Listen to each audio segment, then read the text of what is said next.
ঘিরে ফেলতে পারেন। এই মুহূর্তে লাইন আপে তাসিন এইবার তাকওয়া জিলফা এবং রেক্সানকে দেখা যাচ্ছে।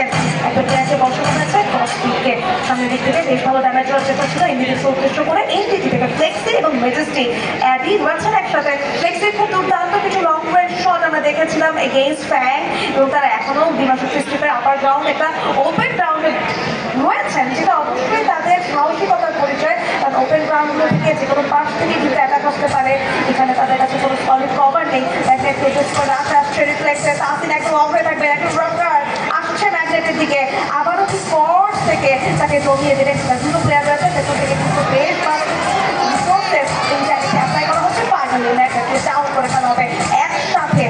ফ্লেয়ার গান একসাথে, ফ্ল্যাশ ফ্রিজ একসাথে, ট্রবল সব কিছু থ্রো করা হয়েছে ম্যাগনেটকে উদ্দেশ্য করে। এই দিকে এখান থেকে বেরিয়ে যাওয়া ছাড়া তাদের হাতে আর কোনো উপায় নেই। ওর মনে হচ্ছিল কেন জানি মেন্ডিটির এখানে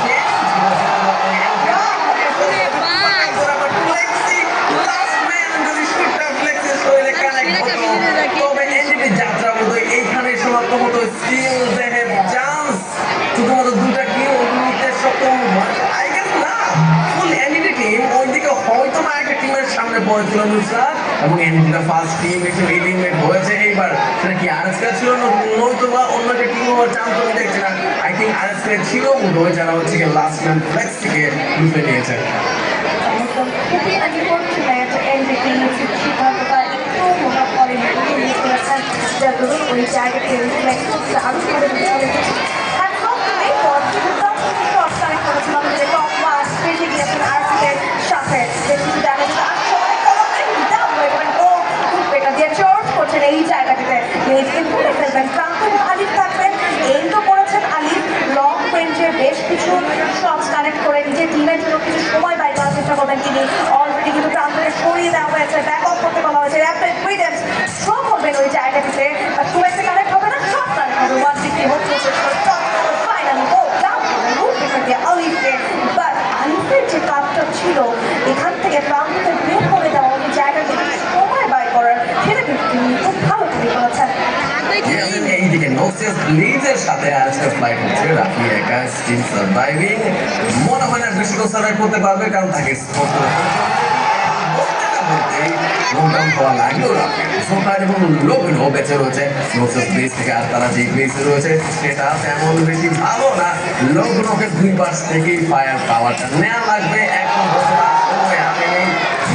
খুব ছিল যেখানে নৌকা হলো লোকনো, শুধুমাত্র নৌকার ব্লেজ থেকে আমার যেটা ধারণা একজন লাইফ যেহেতু সঙ্গে অন্য পাশে হয়তো বা ফ্যাক্টরির সাইডে নয়তো বা আই গেস হ্যাঙ্গারের সাইডে দুই সাইডের মধ্যে যে কোনো একটা সাইড চুজ করা উচিত ওর, ক্লক টাওয়ার থেকে না গিয়ে একদম সেফ পজিশনটি চুজ করবেন, কিন্তু নিজের টিমের প্লেয়ারদেরকে হারিয়েছেন একের পর এক। টু এক্সটিতে তারা কিন্তু আবার তার গোল স্পোর্টসের সাথে ফাইট করছে। টু এক্সটি এই টিমটা একদম ড্রপ লোকেশন থেকে শুরু করে একের পর এক ক্যাজুয়ালিটিসে জড়িয়ে যাচ্ছেন, প্লেয়ারদের ফিল করছেন। বলতে হবে খুব ভালো রিভাইভিং স্কিল তাদের, রিভিউতে তারা সেরা। একবার জেবি, একবার ফ্যাং, তারপরে কিন্তু তারা টিকে রয়েছেন টিজিদের সাথে। ফাইটটা খুব চতুরতার সাথে কিন্তু তারা ইগনোর করলেন।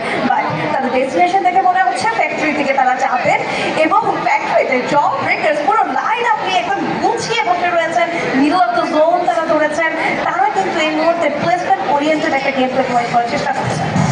আরসি টিমকে দেখতে পাচ্ছি ডিকে এর উপর চড়া হতো, 0 ফায়ারকে নোটল করা হয়েছে স্টার বয় কোন ডিকে।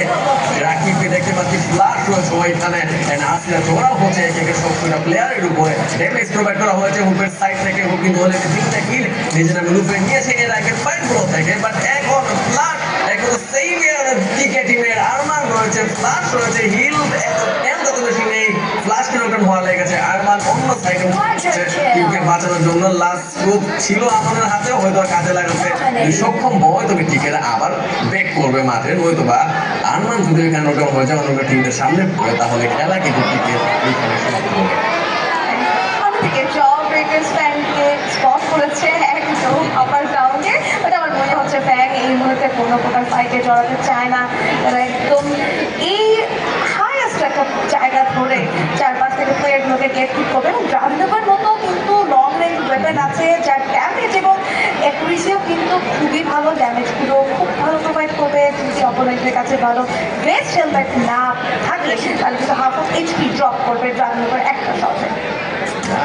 ওদের প্লেসমেন্ট দেখছেন স্যার কি চমৎকার প্লেসে জোবেকার স্যার ফুল টিম ফ্যাং ছিল ফ্যাংয়ের অবস্থান একটু ভালো জোবেকার সাইড থেকে বাট সামহাও যদি জোবেকার স্যার চায় সেখানে যেতে পারতো বাট যেটা অদ্ভুত একই জায়গায় দুটো টিম তারা আবার হচ্ছে এমন পজিশনে রয়েছে যেমন এই জায়গাটা হোল্ড করতে যাচ্ছে মনে হচ্ছে না তারা কোনোভাবে আমার ফিলোসফি তারা হয়তো ফাইট নিতে এখন আগেনি তারা হয়তো ফার্স্ট ম্যাচে আই গেস পজিশন পয়েন্টটাকে লিখে নিতে চাচ্ছে এরকম ফিল হচ্ছে আমার হোয়াট কি তারা কোন স্ট্র্যাটেজি ফলো করতে চাইছে এইবার যেহেতু ফ্যানদের কাছে কোনো প্রকার টিমমেটস নেই তাহলে ওইটা একদম এবং ওইটা মিডল অফ দ্য জোন এক তাদের কাছে এটাই সব থেকে সেফ প্লেস মনে হচ্ছে এবং অন্য একটা জায়গায় কিন্তু রাশ করা মনে টিমের জন্য খুবই সত্যি একদম উপরে এসে একটা আমি বলবো যে একটা ল্যান্ডিং যে ডিস্টেন্স থাকে লঞ্চ প্যাড থেকে উপরে আসলেও ততক্ষণ সময়ের মধ্যে দুটো সরকারের এমন বসে খেতে দেয় প্লেয়ার কিন্তু দেওয়া হতে পারতো তো আমার মনে হয় একদম সেফ একটা জায়গা তারা চুজ করেছেন যদি ওই পর্যন্ত তাদের জোনটা থাকতো তাহলে আরো ভালো হইতো কিন্তু আমার মনে হচ্ছে যে ট্যাগ হয়তো বা তাদেরকে মুভ করতে হবে কারণ সার্কেলটাই অ্যাপিয়ার করেছে ক্লক টাওয়ার এবং ফ্যাক্টরির কিছু অংশ নিয়ে এবং আমার মনে হচ্ছে মাঝখানে যে কোনো ফাঁকা ফিউজ হয়েছে সেই জায়গাটিতে লাস্ট সার্কল শোডাউন আমরা দেখতে পারি অন্যদিকে রিফ্লেক্স এগেইনস্ট আর বেস্ট এগেইনস্ট বেস্ট কত থেকে ক্ল্যাশ স্পটে কি দুর্দান্ত ছিল রিলেশনশিপ ভাইয়া যেখানে আমরা দেখেছিলাম রিফ্লেক্সকে প্রথম ম্যাচ জিতে নিতে বাট রেড হকস দেন তার আরেকটা ভালো কামব্যাক দিয়ে পুরোপুরি জিতেছেন সিরিজ সো রিফ্লেক্স এবং রেড হকস এই মুহূর্তে যদি ফ্যাক্টরিতে একটা ফাইটে জড়িয়ে পড়ে তাহলে একটা বড় টিমের পতন করতে পারে বিশেষ করে কালকে এই বোর্ডটি খেলা দিয়েছিল ফার্স্ট ম্যাচে চমৎকার বলতে চমৎকার একসময় মনে হচ্ছিল যে রিফ্লেক্সের মধ্যে ডমিনেট করছে ফুল আরএসকের উপরে ফুল টিমের উপরে বাট সামহাও আরএসকে ঘুরে দাঁড়িয়েছিল নেক্সট ম্যাচ থেকে যাই হোক ওই জায়গাটা পরে স্নাইপার প্লেয়ার নোকডাউন করেছে কিল এখনো আসেনি হয়তো সেটা ফার্স্ট কিল হয়ে যেতে পারে নয়তো সেটাও তো হতে পারে আর সি টিমকে দেখতে পাচ্ছি আলটাকে